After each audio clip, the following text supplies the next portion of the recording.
कितने प्रतिशत ब्याज की दर से 450 रुपया 3 वर्षों में 504 रुपया हो जाएगा। तो वो दर कितना है, दर हम लोग को निकालना है कि जिस दर से हम लेंगे, यानी कि 450 रुपया वो 3 वर्षों में 504 रुपया हो जाएगा। तो वो देखिए बहुत ही शानदार प्रश्न है, आपको ध्यान से देखना है और अंत तक देखना है। तो समझिएगा दर निकालने के लिए, तो देखिए प्रश्न को पहले जो बोल रहा है पहले लिख लेंगे। क्या, देखिए 450 रुपया 3 वर्षों में 504 रुपया हो जाएगा, यानी कि 450 क्या है, मूलधन दिया हुआ है, मूलधन लिख लेंगे।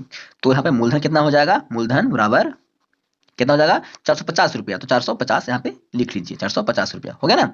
अब बोला है कि समय 3 वर्षों में, तो समय भी लिख लीजिए, जो आप पहले बोलेगा प्रश्न पर इसको लिख लीजिए। समय कितना बोला है, 3 वर्ष, तो 3 वर्ष यहाँ पे लिख लेंगे, हो गया ना।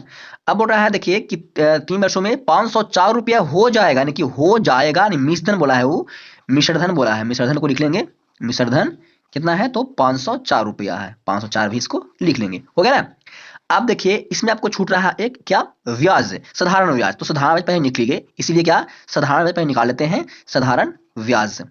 इसका फॉर्मूला होता है, फॉर्मूला का देखिएगा दोस्तों, फॉर्मूला होता है मिश्रधन माइनस मूलधन। क्या, मिश्रधन, मिश्रधन और माइनस का मूलधन, ये फॉर्मूला होता है, इसको नोट कर लीजिएगा, नहीं आपको पता है तो देखिए मिश्रधन हमको मालूम है 504 रुपया, तो 504 रुपया लिख लेंगे, और मूलधन मालूम कितना है 450, 450 रुपया लिख लेंगे, 450 रुपया।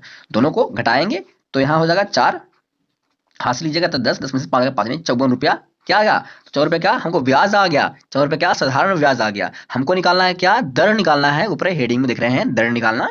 तो दर निकालने के लिए क्या करेंगे, तो दर निकालने के लिए फार्मूला होता है, उसको भी लिखेंगे। तो दर बराबर फार्मूला क्या होता है, ब्याज, साधारण ब्याज क्या होता है, साधारण ब्याज या ब्याज बोल सकते हैं, साधारण ब्याज, साधारण ब्याज गुने क्या, 100, गुने का 100, गुने का 100, और बटे का होता है मूलधन, और गुने का समय, या समय गुने का मूलधन भी लिख सकते हैं, यहाँ पे समय गुने का मूलधन भी लिख सकते हैं। तो देखिए अब क्या करना है आपको, आप खाली मान रखना है आपको। देखिए कितना आपको साधारण ब्याज है 54, तो 54 यहाँ पे रखिए, 54 रख दिए।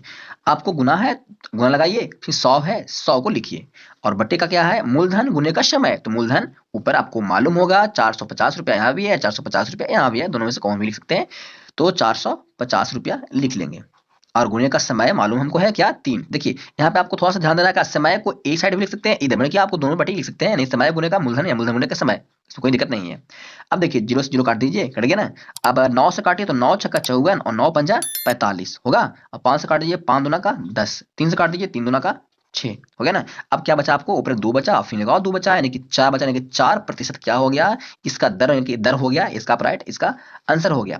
तो इस तरह से आप निकाल सकते हैं क्या, समझिएगा, ये 4% की दर से जो आदमी लेगा 3 वर्षों के लिए, 3 वर्षों के लिए लेगा ना, देखिए अब हम 450 रुपये लिए हैं 3 वर्षों के लिए, कितना के 4% की दर से, तो हमको 3 वर्षों में जो पैसा है वो 504 रुपया चुकाना पड़ेगा, 504 रुपया उसको देना पड़ेगा, समझ रहे ना। तो इस तरह से आप दर निकालने के लिए बहुत ही आसान तरीके में बताया हूं आपको। आपको एक प्रश्न देता हूं, आपको दर निकालना है और उसको कमेंट बॉक्स में उसका आंसर बताना है। और हाँ, आप यहाँ तक देखे हैं वीडियो को लास्ट तक ला, तो आपको जरूर समझ में आया होगा दर निकालने के लिए। और यहाँ तक आ गए हैं तो वीडियो को लाइक कर दीजिएगा, प्यार से कमेंट कर दीजिएगा, वीडियो को शेयर करिएगा। तो देखिए प्रश्न नीचे है आपको।